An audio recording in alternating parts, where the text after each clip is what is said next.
الرحمن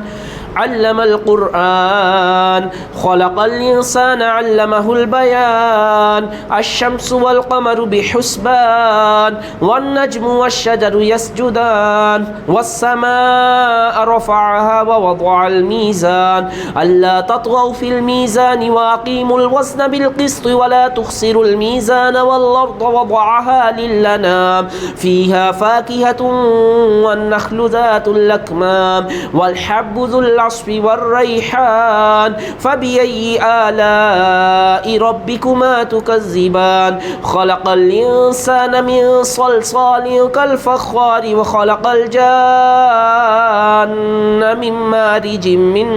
نار فبأي آلاء ربكما تكذبان رب المشرقين ورب المغربين فبأي آلاء ربكما تكذبان مرج البحرين يلتقيان بينهما برزخ لا يبغيان فبأي آلاء ربكما تكذبان يخرج منهما اللؤلؤ والمرجان فبأي آلاء ربكما تكذبان وله الجوار المنشآت في البحر كالأعلام فبأي آلاء ربكما تكذبان كل من عليها فان ويبقى وجه ربك ذو الجلال والإكرام فبأي آلاء ربكما تكذبان يسأله من في السماوات والأرض كل يوم هو في شأن فبأي آلاء ربكما تكذبان سنفرغ لكم أيها الثقلان فبأي آلاء ربكما تكذبان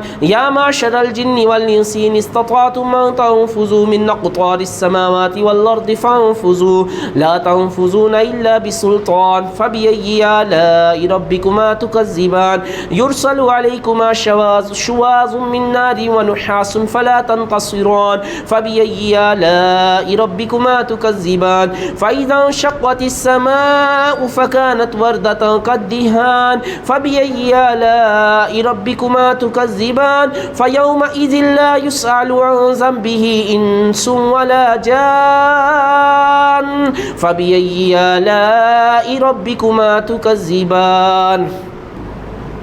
يعرف المجرمون بسيماهم فيؤخذ بالنواصي والأقدام فبأي آلاء ربكما تكذبان هذه جهنم التي يكذب بها المجرمون يطوفون بينها وبين حميم نان فبأي آلاء ربكما تكذبان ولمن خاف مقام ربه جنتان فبأي آلاء ربكما تكذبان ذواتا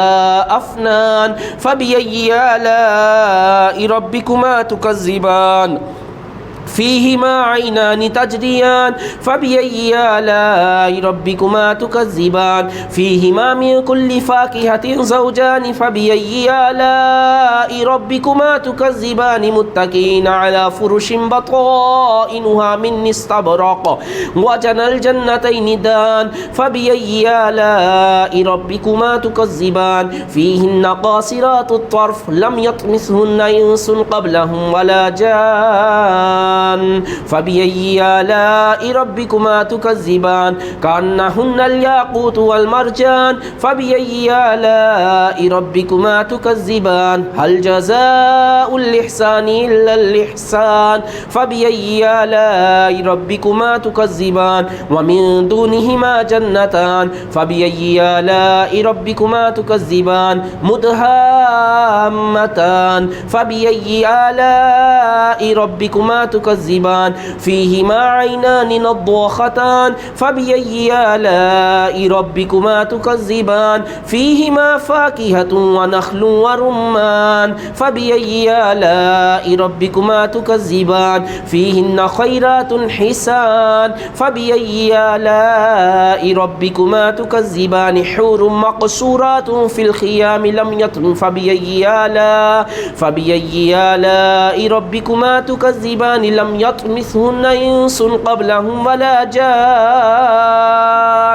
فبأي آلاء ربكما تكذبان متكئين على رفرف خضر وعبقري حسان فبأي آلاء ربكما تكذبان تبارك اسم ربك ذي الجلال والإكرام.